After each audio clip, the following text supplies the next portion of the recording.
Olá, pessoal. Sejam todos bem-vindos a mais uma edição do Bora Falar de Branding. A gente tem a oportunidade hoje de falar com a Gabriela Gil, que é a CMO, a diretora de marketing da Eugene, uma marca que tem uma longa tradição no mercado brasileiro. Ela vai conseguir falar com a gente tanto sobre a sua evolução de carreira. Ela passou por várias áreas afetas à construção de marca. Isso vai ser bacana a gente falar com ela. Ela tem 15 anos de Elgin e ela vai conseguir também conversar com a gente. Está aqui na minha lista para a gente debater sobre isso. O rebranding, que a empresa fez há pouco tempo, e a campanha de 70 anos.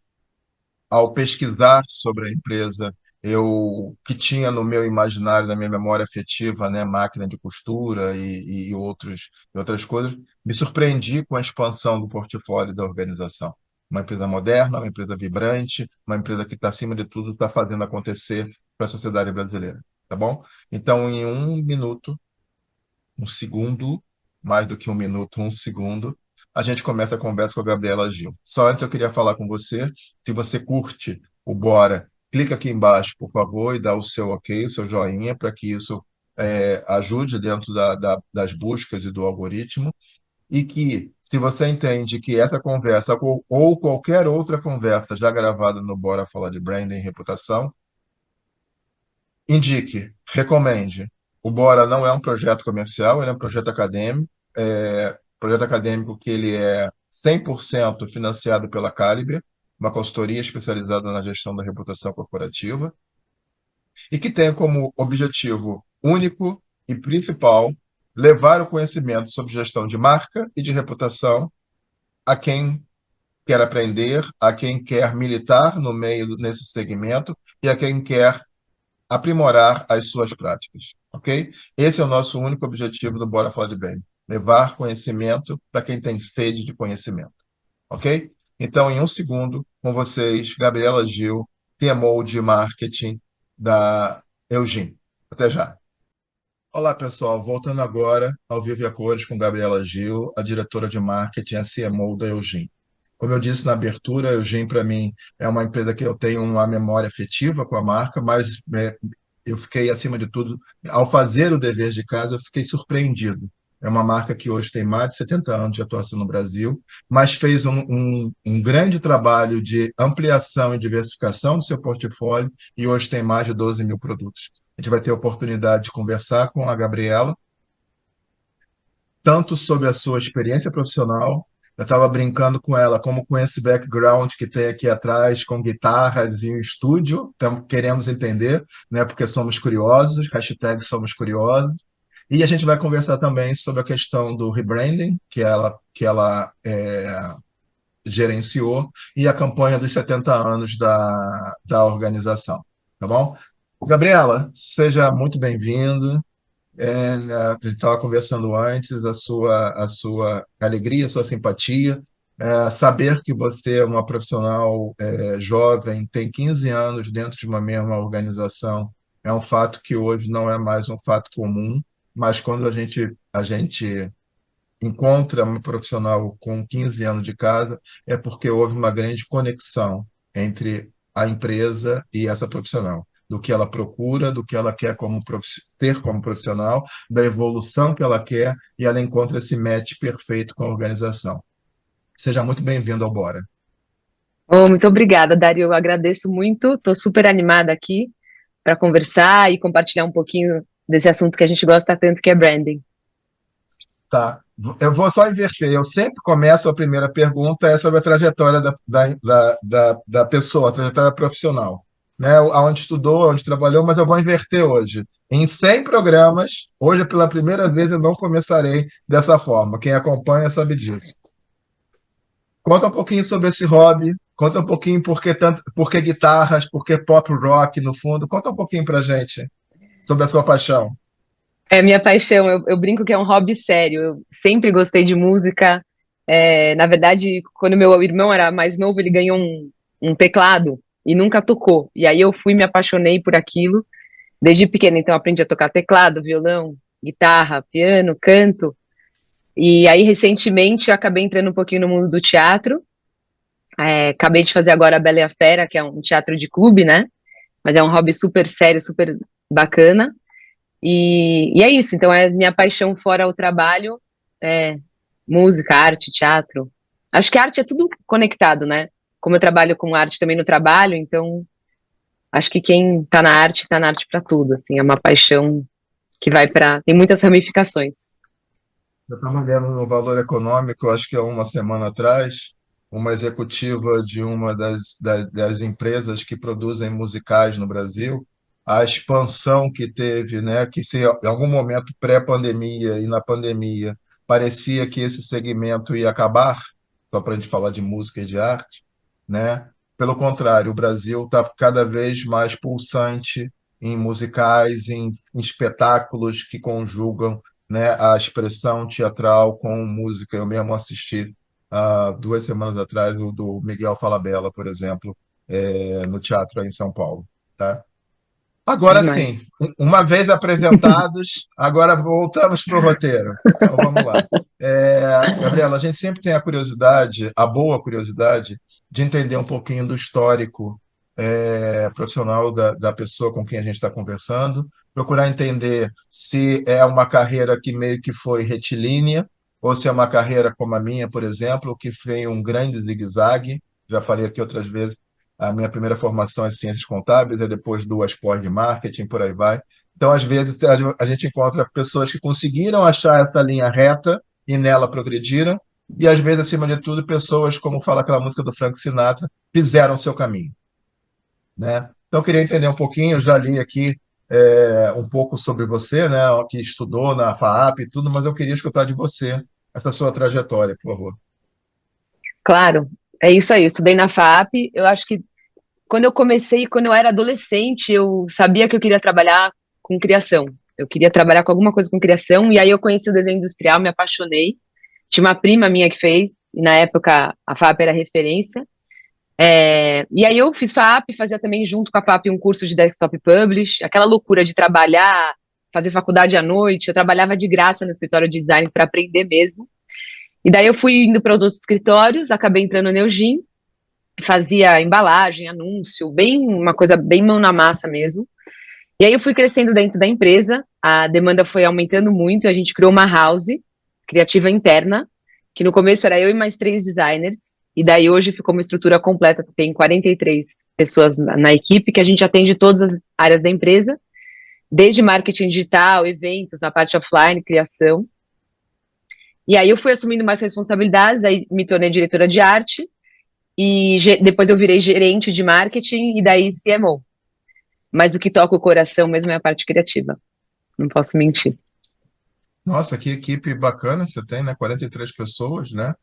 Tudo bem que você tem um portfólio grande de eletrodoméstico, eletrônico, casa inteligente, energia solar, iluminação, climatização, e isso todas as áreas acabam demandando muito, né, de vocês, mas aí você tem uma equipe bacana. Bacana saber disso.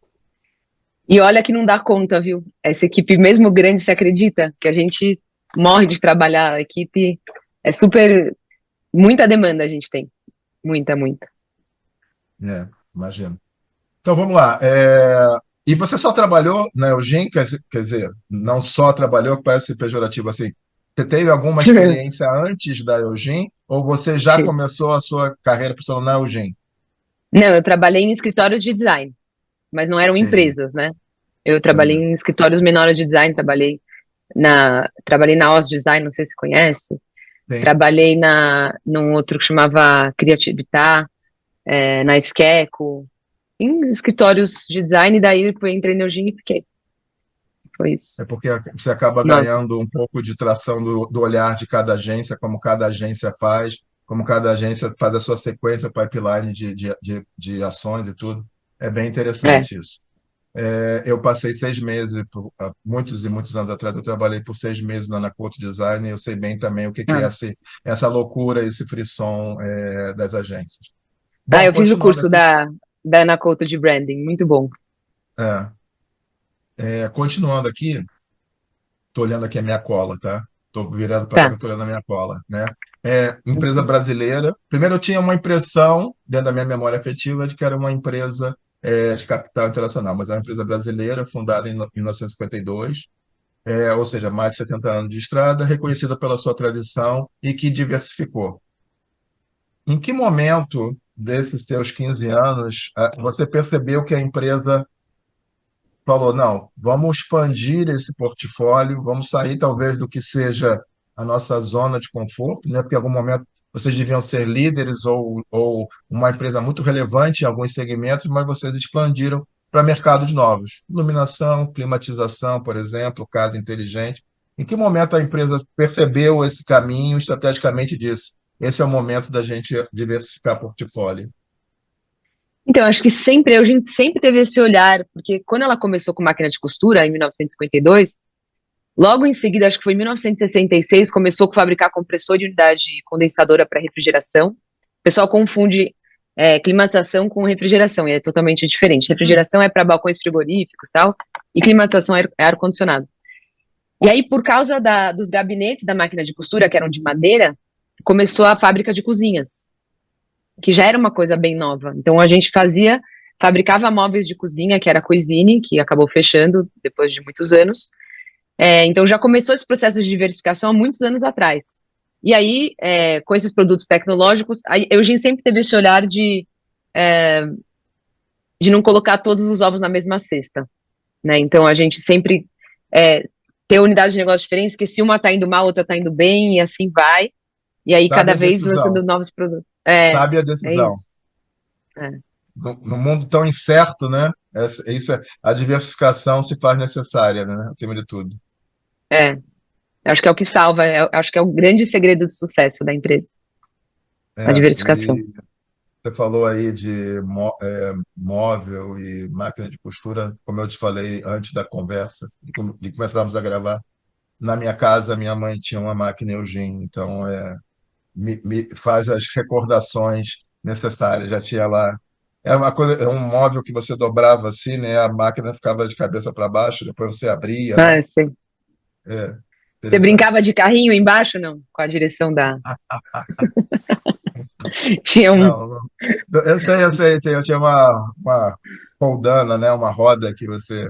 Não, não. É, é. É, vamos falar agora dessa marca, então. Vamos começar o aprofundamento. Quais são os pilares que a marca Eugene tem? São 4 pilares, que na verdade a gente descobriu isso no processo do rebranding, né? A diversificação, né? Tanto no portfólio de produtos, nos setores que a gente atua que são totalmente diferentes, modelos de negócio diferentes. A inovação, né? Com o destaque dos produtos, aquisições estratégicas, né, empresas que a gente comprou, inovação, é, empreendedorismo, né? E o reconhecimento também de prêmios que a gente tem de MESC, de Reclame Aqui, Proteste.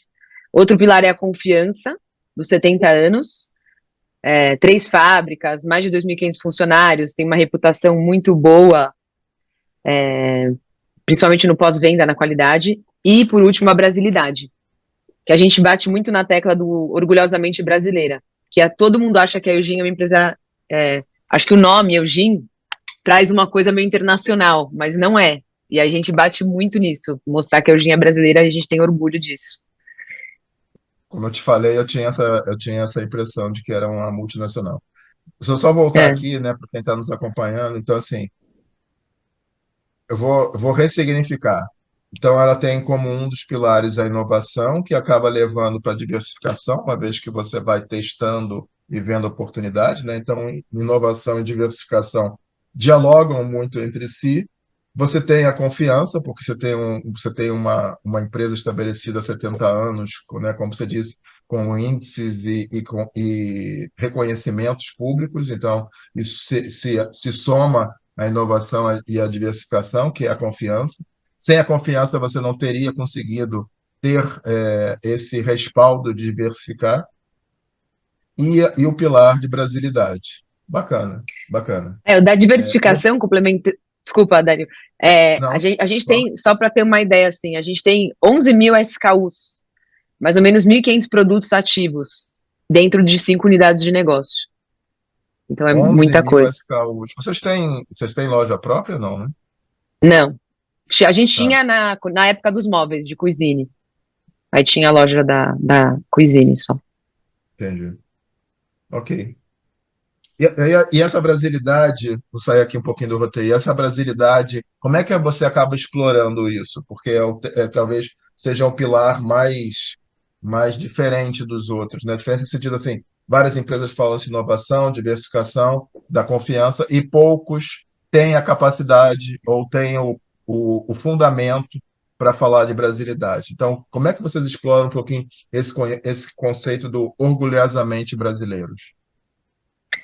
Acho que a gente vai falar um pouco mais para frente, mas né, dessa essa a conexão com o futebol que a gente está querendo trazer, a gente explora isso. É essa a sua pergunta, não? Tá certo? Sim, sim, sim. A Na gente, verdade, eu acabei antecipando, mas é, só para quiser falar só um pouquinho agora, depois a gente volta nisso. acho que a gente quer mostrar, eu acho que é muito bom a gente ter orgulho do que a gente é, né?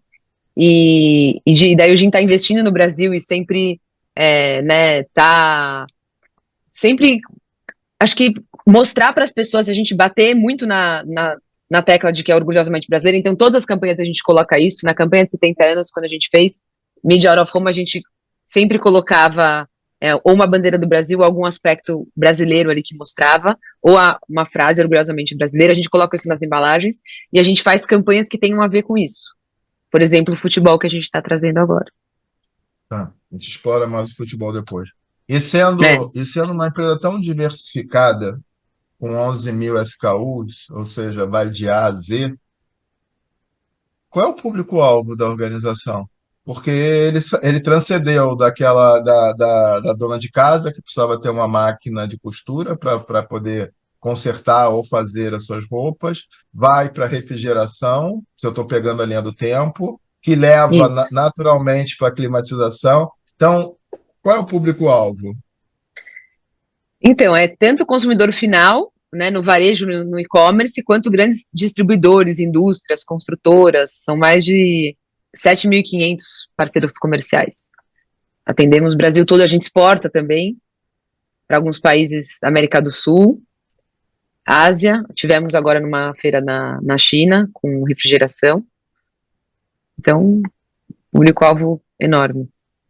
Uau, competir na China não deve ser fácil, não, hein? Mas, de novo, orgulhosamente brasileiros, vamos lá que a gente conquista, É né? isso, é isso. É, E aí você foi, estou seguindo aqui o roteiro, você, dentro desses seus 15 anos, você tem aí a campanha do rebranding, que deve ter sido maravilhosa com esses pilares, o rebranding e a campanha de 70 anos. 70 anos, estamos falando de 2022, é isso? Isso. Tá. Conta um pouquinho para gente sobre o rebranding e a campanha de 70 anos. E quais foram os aprendizados dela? Cara, o rebranding foi um desafio, foi assim um projeto complexo e transformador. A gente fez ele internamente, que nos deu muita liberdade criativa e também exigiu muito da equipe. E acho que foi muito difícil traduzir a Eugene, né, com tantas unidades de negócio diferentes, em uma identidade única, né, com um propósito só. É, mas é isso, foi um processo de crescimento e isso facilitou muito as coisas depois. A gente criou um brand book, a gente definiu os pilares da marca, arquétipo, tudo que você já sabe, tom de voz, tipografia, padrões visuais, iconografia, ilustração, vídeo. E aí facilitou a vida bastante. E isso meio foi junto com os 70 anos. Porque quando a gente mudou a marca, a gente fez 70 anos. A gente meio que foi uma comemoração. 70 anos muda a marca. Então a gente juntou e aí fizemos a campanha com a Flávia Alessandra e o Otaviano. É, e foi uma campanha muito bacana, a gente gravou lá no Rio. E é isso, e aí a gente fez mídia out of home, fez mídia digital, fizemos diversos vídeos deles com produtos Eugene, foi super bacana o resultado. Muito Dentro da bom. sua equipe de 43 pessoas, você tem inclusive o pessoal que produz vídeo? Ou seja, foi uma A produção gente tem. caseira ou vocês usaram uma agência Não, para a produção? não, a gente usou uma produtora do Rio na época, porque a gente não tem um estúdio daquele tamanho. Não. A gente tem uma equipe de vídeo interna super boa que está crescendo. É, a gente às vezes contrata produtoras para fazer vídeos maiores, né? Por exemplo, esse vídeo que a gente vai fazer do Cafu, provavelmente vamos contratar, estamos orçando com algumas produtoras. Entendi, entendi. Esse último vídeo do Olivier que a gente fez, tinham mais de 50 pessoas na produção da produtora que a gente contratou. Então a gente Não É, tem braço desse tamanho.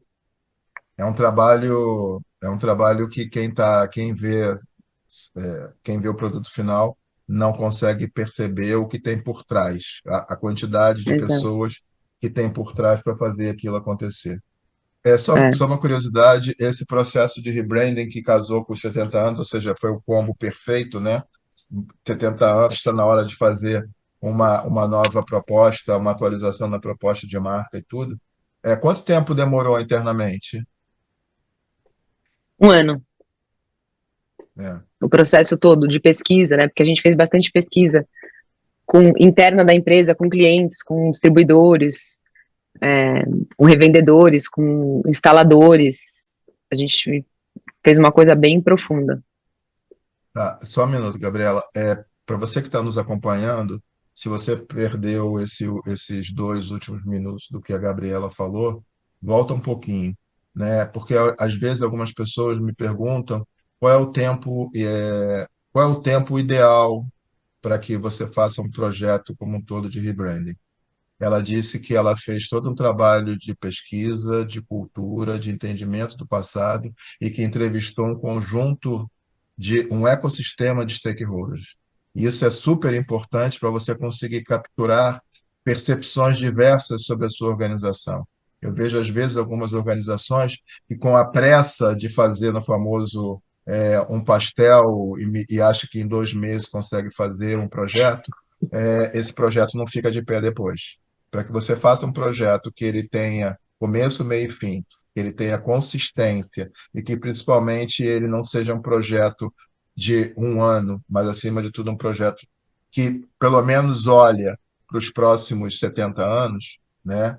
Ou que pelo menos hoje lança os fundamentos para os próximos 70 anos, você tem que mergulhar na piscina. Não basta só dar uma abraçada, você tem que ir no fundo da piscina, voltar para fazer esse entendimento.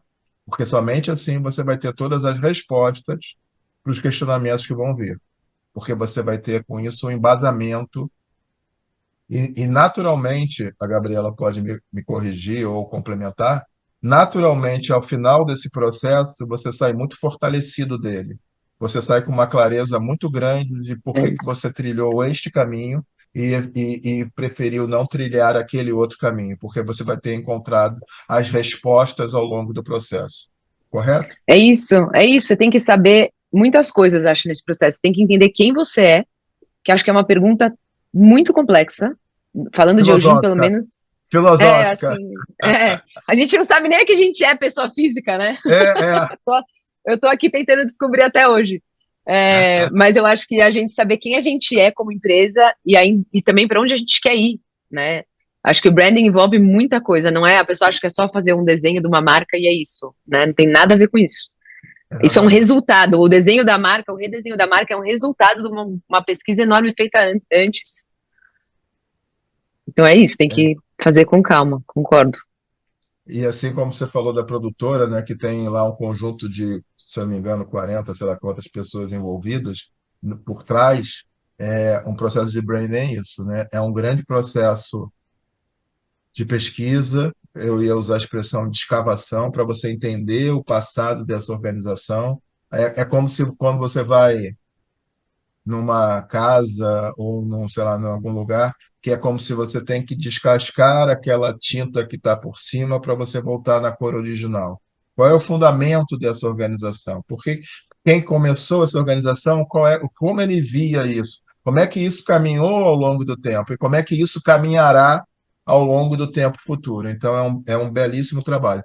Para quem gosta, e eu particularmente acho isso maravilhoso, é um trabalho fantástico, porque não é um trabalho de uma única, como é que eu posso dizer, de uma única disciplina. É um trabalho que envolve estratégia, envolve design, envolve comportamento do consumidor, envolve propósito de marca. Ele é um resultado de um conjunto de disciplinas. Certo, meu bem? Podemos continuar? Podemos? Tá bom. É, dentro desse queria explorar um pouquinho de novo a profissional atuante no mercado.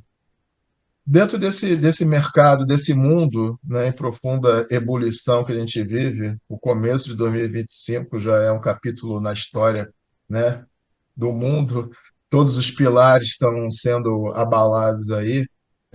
Como é que você se abastece de estratégia, de insumo, para direcionar o seu trabalho? Porque, assim, ontem comer, sei lá, isso era possível, hoje não é mais, antes fazer exercício assim era possível, hoje não é mais. Como é que dentro de todas as transformações que a sociedade está vivendo, como é que é essa parabólica que vocês pegam assim, epa, isso aqui faz sentido para a marca, e a gente precisa estar atento nisso. Isso aqui não faz sentido para a marca, mas talvez para mim, como pessoa física. Como é que vocês se abastecem de um sistema de informação de mercado para conseguir, como CMO da Eugene, olhar as mudanças de hoje que impactam no futuro?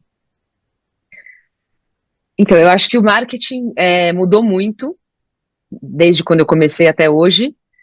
Hoje a gente trabalha com um cenário que a inteligência artificial impacta muito o trabalho, então a gente tem que estar de olho em todas as tendências, nas tecnologias, nas ferramentas, né? Hoje a gente tem muitas ferramentas que a gente usa, então a gente tem social listening, que é uma ferramenta que a gente escuta, né? O que estão falando da Eugene nas redes sociais, qualquer pessoa que cita Eugene, percepção negativa, tudo. É, a gente tem monitoramento de SEO, a gente tem ferramenta de gestão de atividades, né? Com a minha equipe, eu preciso saber o que está acontecendo.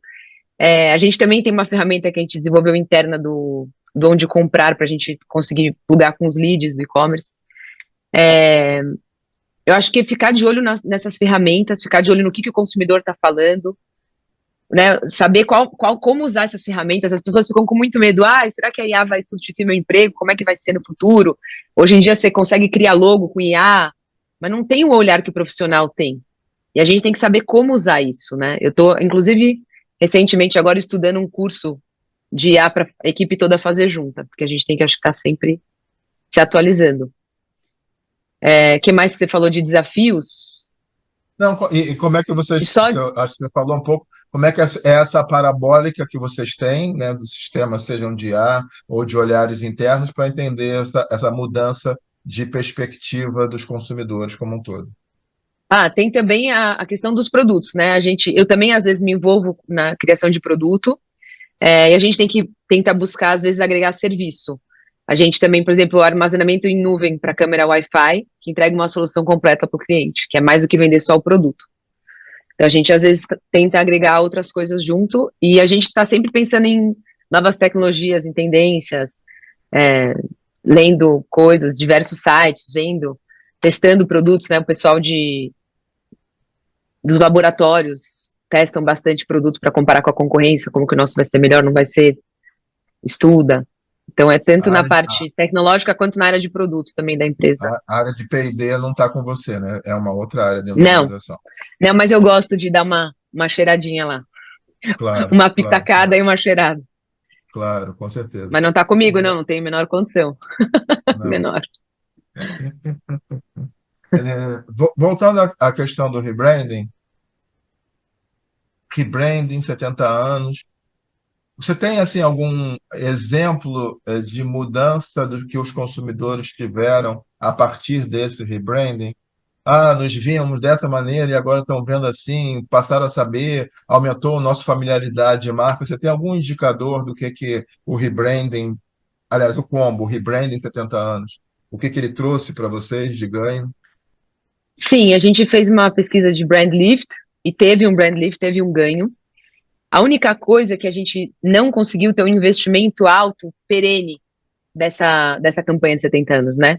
Então a gente teve um investimento, a gente estava passando por um período não tão bom, e aí a gente teve muito corte de mídia. Então a gente não conseguiu fazer tantas pesquisas. A gente teve corte de mídia e também não conseguimos fazer tantas pesquisas para saber o que causou. Mas agora, com essas campanhas novas, a gente vai fazer 3 ondas de pesquisa. Uma foi feita já, e a gente vai fazer uma durante a campanha e uma após. Então, a gente vai conseguir ter um olhar. A gente tem, assim, de campanha digital, né? Mas não de percepção de marca Sim, sim, sim. profunda. Tá. Então depois a gente grava de novo para saber os resultados que isso vai trazer. E aí você toca também para gente. Agora sim chegou a hora do futebol e do Cafu. É, Opa. Então, a Tati me ajudou aqui, né? A gente soube das parcerias esportivas, o Cafu como embaixador da marca e também o patrocínio do São Paulo, né? Da onde isso dialoga com o pilar brasilidade, se eu resgatei o que você falou. Conta pra gente esse processo de decisão. Cara, o futebol é uma linguagem emocional brasileira, eu acho, né? É uma forma de criar uma conexão direta.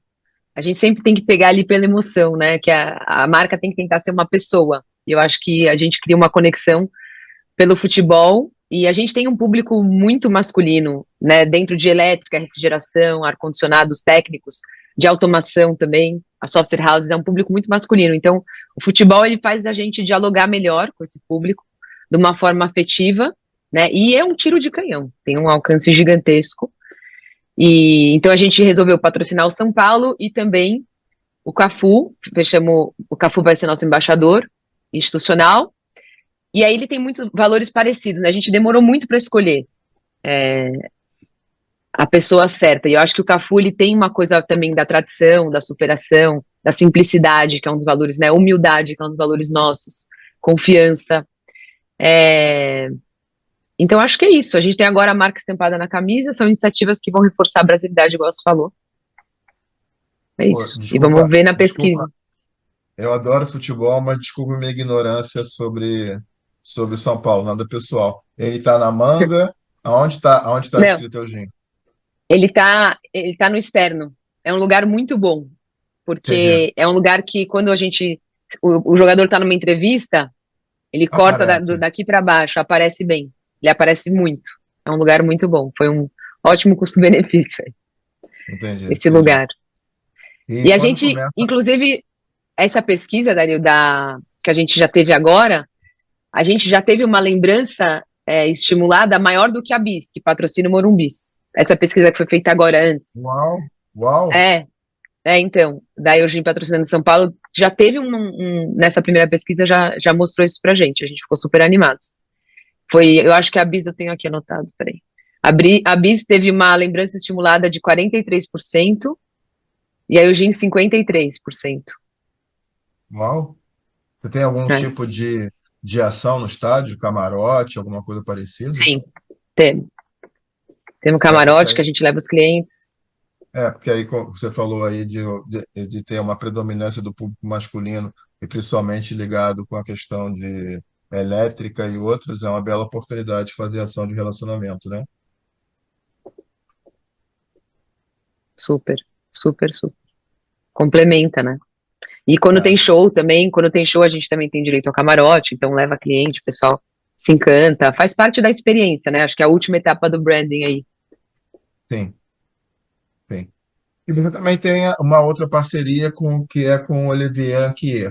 E aí saímos de um polo para outro, né? Saímos de É. um polo para outro, né? Mas que ele tem uma autoridade, acima de tudo, para falar de eletroportáteis, de cozinha como um todo. Qual é o motivador? Então, eu entendi o motivador do futebol, paixão nacional, fala com brasilidade. E qual é o objetivo com o Olivier? O Olivier é um cara muito especial. A escolha, a gente estava querendo também estudar alguém, ele é um cara muito autêntico, assim, e muito carismático. E a gente precisava disso com a gente nos eletroportáteis, principalmente na linha de cozinha. Tem muita paixão pelo que ele faz. É um cara também simples. E ele é um resultado tão natural com ele, não sei, a gente coloca os produtos e ele vai falando, a gente vai gravando, a gente fez um clube de receitas agora com ele, foi um sucesso. Fizemos recentemente um vídeo com ele, com a esposa, com a Adriana e com a Olivia, a filhinha deles, um vídeo de família mostrando os eletroportáteis. E o pessoal adora, adora, porque a gente, né, e ele tem essa coisa de não ser brasileiro, mas amar o Brasil muito. Então, volta também na brasilidade, né? E ser casada com uma preta, ele é casado com uma preta linda, maravilhosa. E ele ama o Brasil, e acho que o sotaque tem uma coisa de encantamento. Então, eu acho que foi um sucesso. A gente teve muito resultado nas ações com ele também. Mais de 16 milhões de impressões em vídeo, 7 milhões de pessoas, 3,3 milhões de engajamentos. Então, foi um sucesso a campanha com ele, por isso que a gente quis fazer esse ano de novo e estamos adorando a parceria com E ele. é Eu um, falo que agora a gente precisa de uma mulher, porque a gente tem o Olivier, tem o Cafu, tem o Sonic, e agora a gente vai precisar arrumar uma mulher agora mais pra frente. e Tá esse muito segmento masculino esse time. é, é, é. E esse segmento de eletroportáteis é um segmento em que funciona muito bem a figura de um embaixador, de uma pessoa que seja a referência da marca, né? Você vê vários, não vou falar, lógico, mas você vê É, várias marcas se utilizando desse expediente, né? É um segmento em que vale a pena não você falar de um produto, mas você contar como é que você pode ser mais eficiente, fazer a sua cozinha funcionar melhor com aquela linha, com aquela gama de produtos, né? Funciona muito bem isso.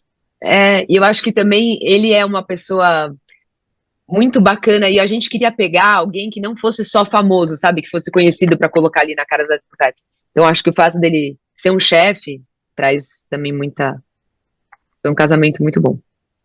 Não é tem nenhum demérito, mas não é um influenciador, é uma autoridade no tema, né? Ele fala com autoridade, e isso É. faz diferença, né? É o famoso pilar da autenticidade, né?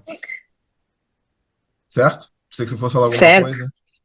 Não, não, eu ia falar, eu ia te convidar para conhecer a receita de sonhos que ele faz na Air Fryer, que é muito boa. Ah, Depois dá uma olhada. tá bom, tá bom. Fica, parece É, frito, muito bom. Tô fazendo propaganda já. Desculpa. me manda aqui o link depois no chat aqui, não tem nenhum problema. Mano.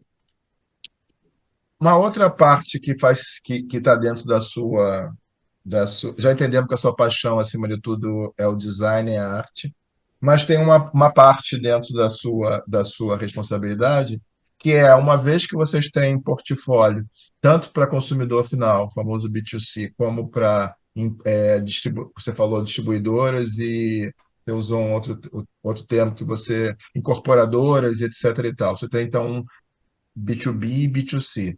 Como é que vocês estruturam o processo de comunicação e de relacionamento com B2B e B2C e que um não acabe invadindo o espaço do outro, né? Como é que você consegue estruturar, eu ia usar a expressão canibalizando, né? Como é que você consegue criar isso com a sua equipe, acima de tudo, as estratégias para comunicar tanto para o cliente B2B como para o cliente B2C? É uma ótima pergunta. A gente tem estratégias diferentes, né, para cada público. No B2C, a gente trabalha com inspiração, com a experiência. A gente está presente em marketplace, redes sociais, com conteúdo voltado para o dia a dia do consumidor. E no B2B, a gente tem uma abordagem super técnica, voltada para capacitação. A gente faz parcerias com o Sebrae, com o Senai, cursos. A gente atua com esses integradores, a gente oferece conteúdo. A gente agora começou a fazer a Caravana Eugene. Ano passado, acho que foram 16 cidades, que roda o Brasil todo com conteúdo técnico. E é um sucesso. A hora que a gente abre a agenda de inscrição, lota. E esse ano estamos fazendo de novo. É um sucesso. A gente começou só com ar-condicionado e refrigeração, e hoje as outras BUs também estão querendo fazer. E é um sucesso também. Acho que é diferente do B2C. Nunca daria certo assim fazer um evento desse.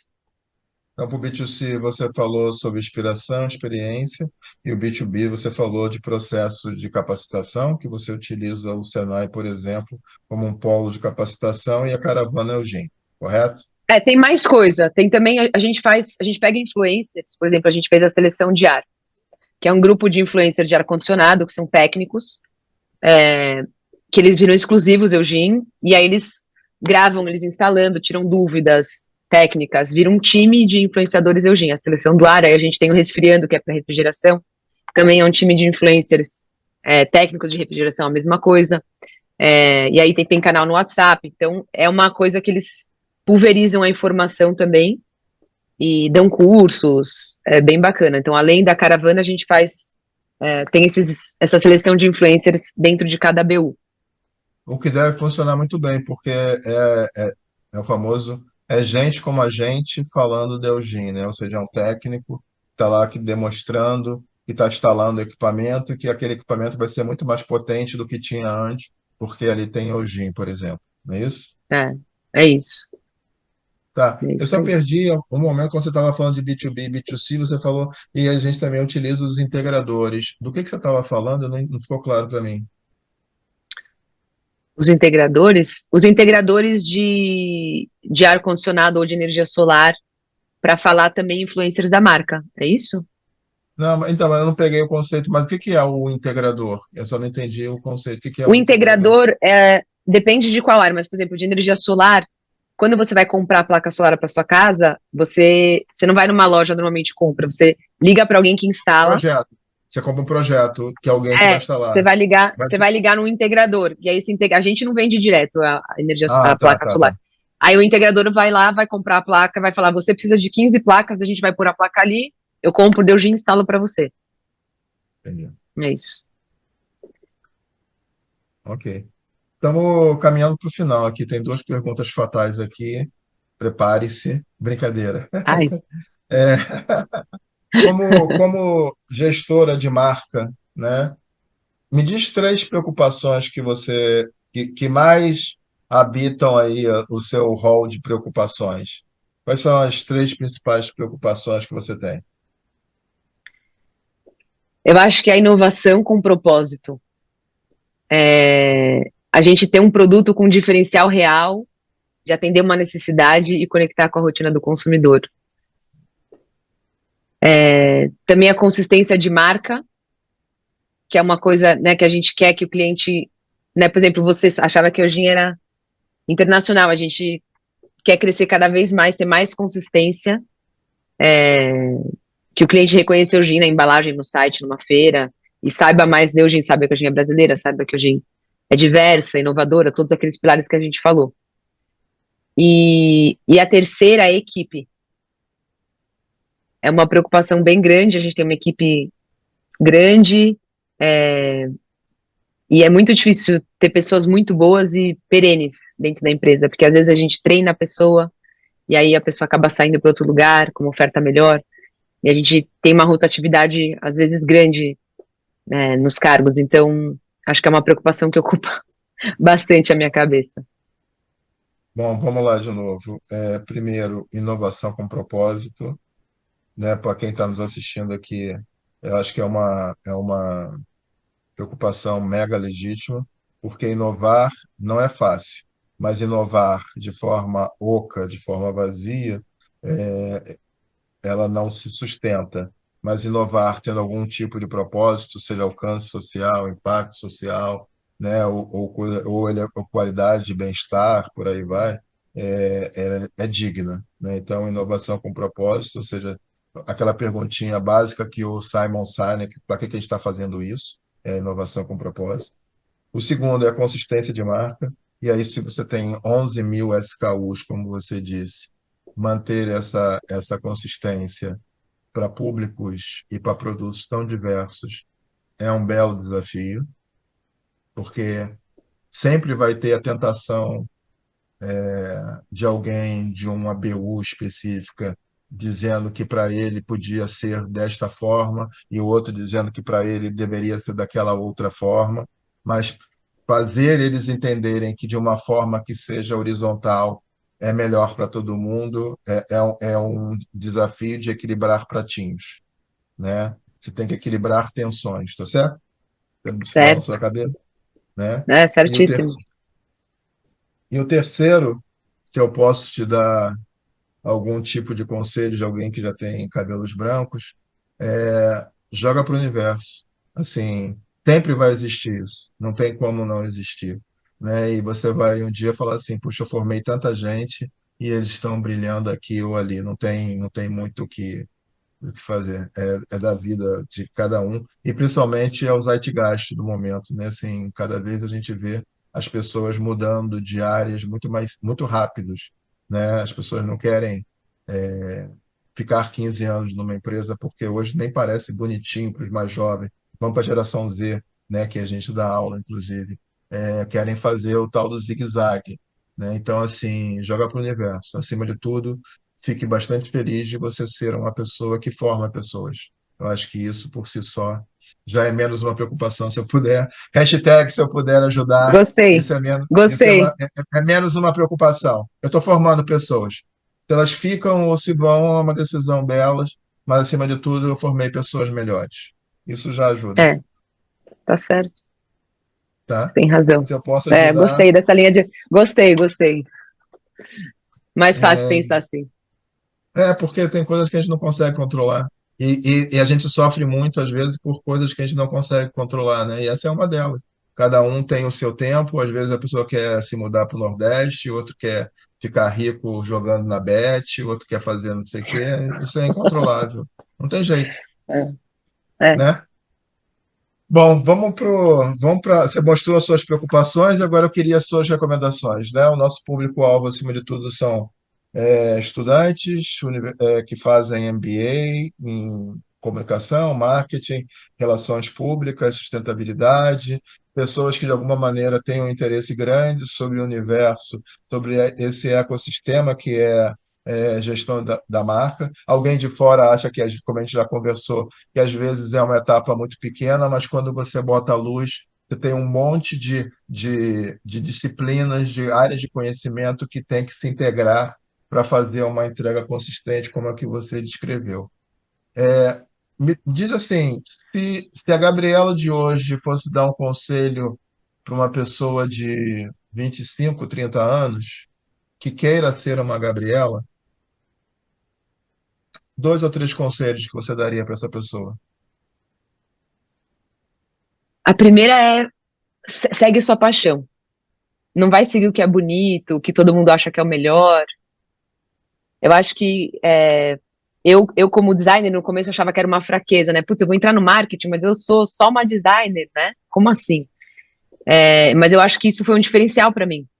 Eu acho que eu ter esse olhar criativo, esse olhar sensível, me ajuda muito no marketing.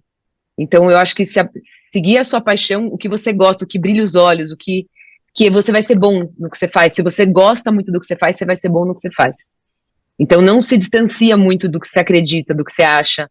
Acho que a gente perde muito tempo, às vezes, nesse zigue-zague aí, indo para lugares de que não brilha tanto o olho e aí a gente não se desenvolve tanto, não é tão verídico, não é tão.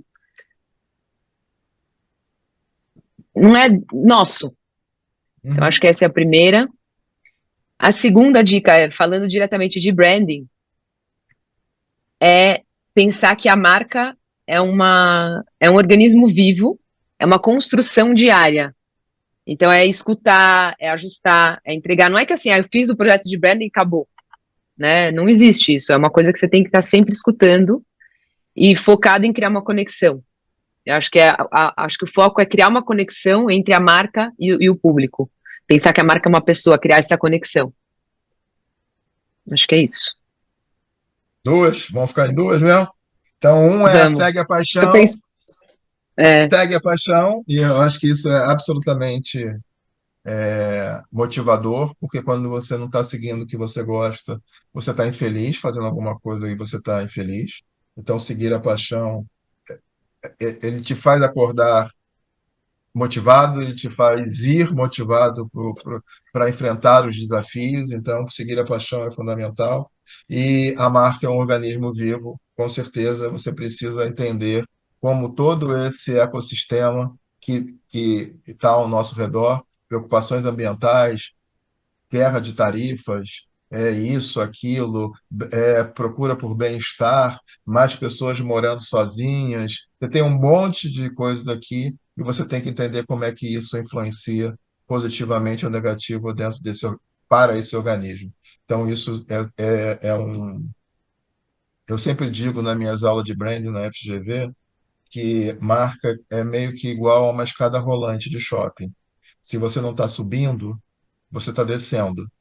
Por quê? Porque a inovação dos concorrentes, a pressão da sociedade por inovação ou por mudança de hábitos, tecnologia, vai fazer a tua marca perder brilho. Então, entender que a marca é um organismo vivo significa que você precisa regá-la, você precisa alimentar ela todo dia para que ela fortaleça, porque senão ela fica pálida e daqui a pouco ela é uma marca que não é nada para ninguém. E vocês têm 70 anos de estrada e vocês aprenderam a fazer isso. Vocês têm um know-how de saber fazer, de saber evoluir com o tempo. Certo? Ó, a conversa boa é aquela que a gente diz que vai ser em meia hora e já tem uma hora aqui de gravação. Conversa boa é Nossa, essa. caramba! Conversa boa é Nem assim. percebi. Ah, Conversa boa é caramba! assim. Queria que você fizesse a despedida, mas não vai embora, mas só se despedir para a gente fazer o fechamento e a gente continua a conversa. Acho que agradecer. Acho que a gente sempre é uma troca, né? Tô aprendendo, aprendi bastante com essa conversa, agradecer a oportunidade. É isso. Muito bom compartilhar um pouquinho. E a gente que agradece a sua atenção e também da Tati, que está aqui nos acompanhando na gravação, por toda a atenção durante esse tempo. Pessoal, com isso a gente termina mais um capítulo, mais uma conversa do Bora Falar de Branding. Espero que tenha trazido outros olhares, outros pensamentos sobre a questão de todos os desafios que estão relacionados com gestão de marca. A gente teve a oportunidade hoje de aprender ou reaprender sobre uma marca relevante dentro do mercado brasileiro, uma marca de 70 anos, uma marca que aprendeu com o tempo a se expandir, a inovar e se diversificar.